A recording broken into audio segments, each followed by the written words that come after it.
Avez-vous déjà eu la sensation qu'il y avait une sorte de rideau vous empêchant d'accéder à la pleine conscience de vous-même et du monde qui vous entoure? Jiddu Krishnamurti, un philosophe et maître spirituel de renom, estimait que la peur est ce rideau, une force puissante qui façonne notre conscience et nous empêche d'atteindre notre véritable potentiel. La peur, une émotion humaine primitive, est ancrée au plus profond de notre psyché.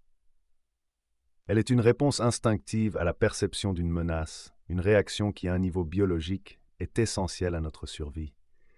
Imaginez nos ancêtres, confrontés à des prédateurs, à des catastrophes naturelles, à la famine. La peur, dans ces contextes, est un signal d'alarme, déclenchant une cascade d'hormones qui prépare le corps à se battre, à fuir ou à se figer. Mais la peur que Krishnamurti explore va au-delà de ces menaces physiques immédiates. Il plonge dans la peur psychologique, celle qui ronge l'esprit, celle qui nous emprisonne dans des cycles de pensées négatives et d'anxiété. Cette peur, selon lui, naît de l'inconnu, de notre incapacité à accepter l'incertitude inhérente à la vie. Nous avons soif de sécurité, de prévisibilité, de contrôle. Et face à l'imprévisible, face à l'inconnu, la peur s'installe. Pensez-y un instant. Combien de nos peurs sont liées à des événements qui ne se sont jamais produits, à des scénarios que nous créons dans nos esprits? La peur du rejet, la peur de l'échec, la peur de la solitude, la peur de la mort. Ces peurs ne sont pas tangibles, elles n'existent que dans le royaume de nos pensées. Ce sont des projections de notre propre insécurité, de notre propre vulnérabilité. Krishnamurti soutient que cette peur psychologique est entretenue par la pensée, par notre tendance à nous identifier à nos pensées et à nos souvenirs. Notre esprit, constamment en mouvement, crée des histoires, des narratifs, des interprétations de la réalité. Et lorsque ces histoires sont teintées de peur, elles renforcent nos peurs, créant un cercle vicieux. Nous devenons prisonniers de nos propres pensées, piégés dans une prison mentale de notre propre création. La mémoire, également, joue un rôle crucial dans la perpétuation de la peur. Des expériences passées, des traumatismes, des moments de douleur peuvent laisser des empreintes profondes dans notre psyché. Ces souvenirs, chargés d'émotions négatives, peuvent resurgir à tout moment, déclenchant des réactions de peur disproportionnées par rapport à la situation présente. Nous réagissons non pas à la réalité, mais à la mémoire de la peur. Ainsi, la peur, selon Krishnamurti, n'est pas simplement une réaction à un danger extérieur. C'est une construction mentale, un produit de notre pensée et de notre mémoire. C'est une illusion qui nous sépare de la réalité, un voile qui nous empêche de vivre pleinement dans le moment présent. Et c'est en comprenant la nature insidieuse de la peur, en la déconstruisant avec conscience et courage, que nous pouvons commencer à nous libérer de son emprise. Comme nous l'avons vu, la peur n'est pas simplement une réaction à une menace réelle et présente. Elle est souvent une projection de nos angoisses, une anticipation d'un futur incertain, une réactivation de blessures passées. Et cette peur insidieuse s'insinue dans nos pensées, les colore, les déforme, les emprisonne. Elle devient le prisme à travers lequel nous percevons le monde, un filtre qui obscurcit notre vision et nous empêche de voir la réalité telle qu'elle est. Krishnamurti mettait l'accent sur le rôle central du moi dans la création et la perpétuation de la peur.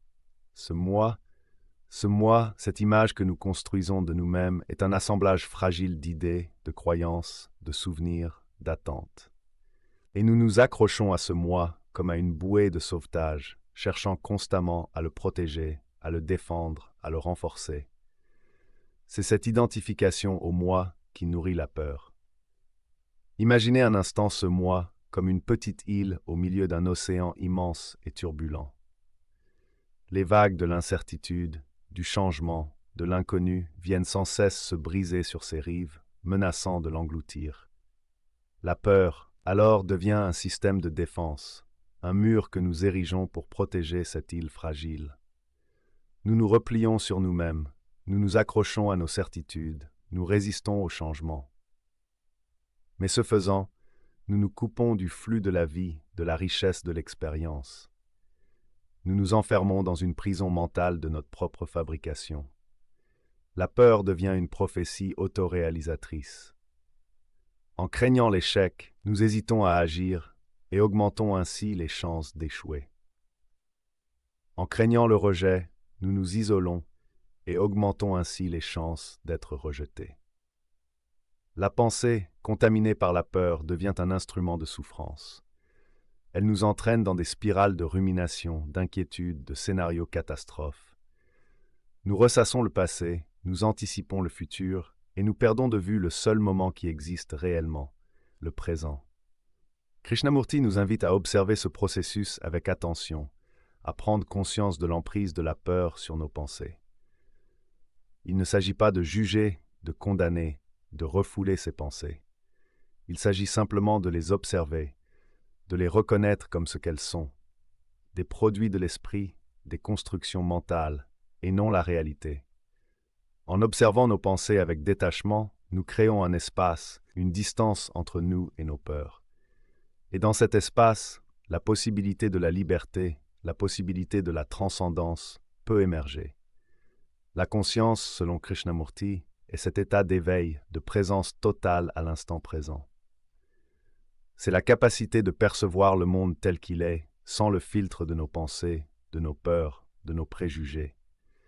C'est une ouverture à l'expérience, une réceptivité à ce qui est, sans jugement, sans interprétation. Mais la peur, tel un voile épais, obscurcit cette conscience, nous empêchant d'accéder à la clarté et à la sérénité de l'esprit. Imaginez une source d'eau pure, cristalline. La peur est comme la boue qui vient troubler cette source, rendant l'eau opaque. Elle agite la surface, créant des remous, des tourbillons qui empêchent de voir la profondeur, la pureté originelle de l'eau.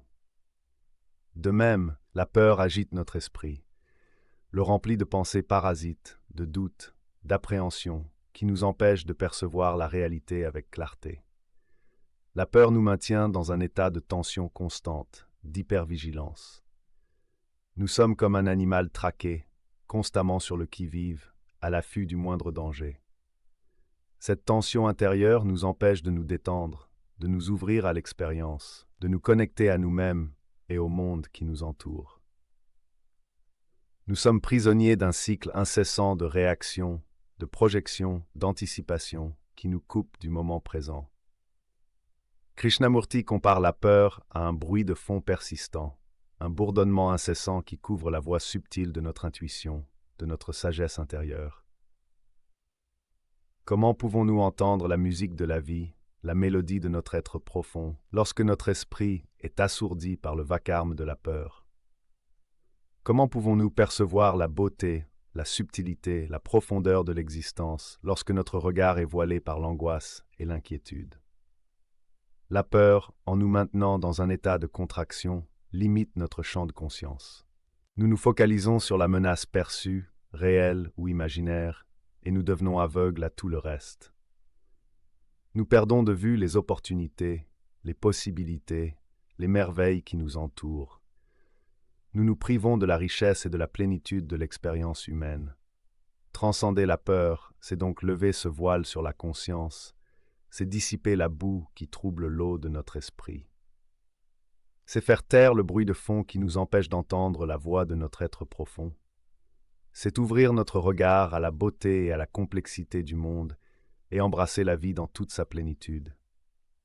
C'est un chemin de courage, de lucidité, de patience, qui nous mène à la découverte de notre véritable nature, libre et lumineuse. Comment alors transcender la peur, lever ce voile qui obscurcit notre conscience? Krishnamurti propose une voie, un chemin de libération qui ne passe pas par la suppression ou le déni de la peur, mais par une observation attentive, lucide, sans jugement. Il ne s'agit pas de combattre la peur, de la rejeter, de la refouler, car cela ne ferait que la renforcer, la rendre plus insidieuse encore. Il s'agit plutôt de l'accueillir, de la reconnaître, de la comprendre, comme on observerait un phénomène naturel sans s'y identifier, sans s'y laisser emporter. Imaginez un scientifique observant une réaction chimique au microscope. Il observe avec attention, prend des notes, analyse les résultats, sans jugement, sans émotion. Il ne cherche pas à modifier la réaction, à l'empêcher de se produire. Il cherche simplement à la comprendre, à en saisir les mécanismes. De même, nous pouvons observer nos peurs, nos angoisses, nos inquiétudes, avec la même attitude d'observation objective, sans nous laisser entraîner dans le tourbillon de nos émotions. L'observation sans jugement est une pratique qui demande de la patience, de la discipline, de la persévérance. Notre esprit a tendance à s'identifier à nos pensées, à nos émotions, à les prendre pour la réalité. Il nous faut donc apprendre à créer une distance, un espace entre nous et nos peurs, afin de pouvoir les observer avec plus de clarté. C'est comme si nous prenions du recul, que nous nous placions sur une colline pour observer la vallée en contrebas. De cette position, nous avons une vue d'ensemble, une perspective plus large, qui nous permet de mieux comprendre le paysage. L'observation sans jugement nous permet de prendre conscience des mécanismes de la peur, de comprendre comment elle naît, comment elle se développe, comment elle nous influence. Nous commençons à discerner les schémas de pensée, les croyances limitantes, les souvenirs douloureux qui alimentent nos peurs. Et en prenant conscience de ces mécanismes, nous commençons à nous en libérer. La peur perd de son emprise, elle devient moins intense, moins envahissante. Ce processus de libération n'est pas linéaire, il n'est pas toujours facile. Il y aura des moments de doute, de rechute, de découragement. Mais si nous persévérons dans la pratique de l'observation sans jugement, nous constaterons progressivement un changement profond en nous-mêmes. La peur ne disparaîtra pas forcément complètement, mais elle cessera de nous contrôler, de nous dicter nos actions, de nous limiter dans notre potentiel. Nous apprendrons à vivre avec la peur, à la traverser, à la transcender, pour accéder à une conscience plus claire, plus libre, plus sereine. Merci beaucoup d'avoir regardé. Si vous avez aimé cette vidéo, n'oubliez pas de mettre un pouce bleu et de vous abonner pour plus de contenu comme celui-ci.